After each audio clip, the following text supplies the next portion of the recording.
Bawm Bamboo Dance.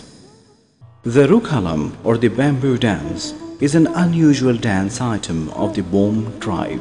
This dance takes place to express their grief when one meets with untimely or unusual death rather than on a happy occasion. All the neighbors gather around to convey their consolation and to offer support to the grieving family. The dance is performed in the yard of the house by beating the bamboos together along with the music.